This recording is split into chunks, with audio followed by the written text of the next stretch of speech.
In 1972, after serving on the Military Assistance Command Vietnam staff in Saigon, I made a decision that I wanted to take some time off and do research for my PhD dissertation. And I wanted to move back to the Mekong Delta to a town called Chau Doc, which was a provincial city right on the Cambodian border. And it was in the center of an area in which a particular sect of Buddhism, known as the Hoa Hao Buddhism, was centered.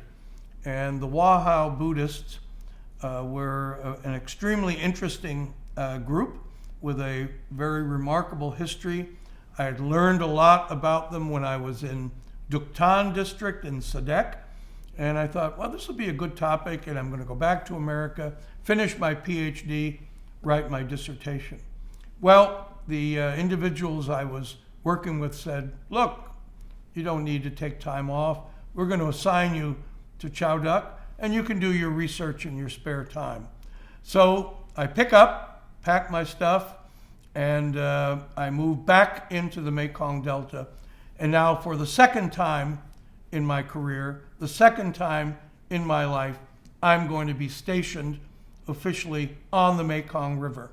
First was in Sa Dec from 1968 through 1970.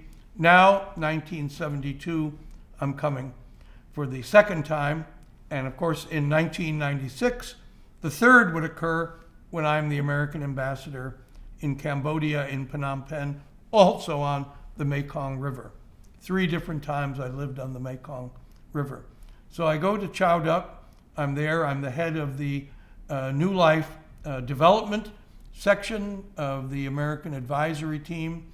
And I would be there for about 2 years. And while I'm there, several things occurred which were quite remarkable and which I count among my many instances and experiences that have made up the part of my whole 50 years in foreign affairs. So in Chau Doc, it's an interesting place because in effect, it's where the two cultures, the tectonic plates, as it were, of Indian culture and Chinese culture come together. There was a place in Chau Doc where up on a hill you could stand on the road, and if you looked one way into Cambodia, you could see the influence of the Theravada Buddhism, of Indian culture. Houses looked different. They were built on stilts. The temples were designed in a different way. Individuals dressed differently. Women wore sarongs. The conical hats that they wore to go out and farm looked different. And the language was different. In Cambodia, we had many words extracted from India, from Pali language there. And if you look the other way, you saw China, Vietnam influence. Houses not built on stilts, flat on the ground.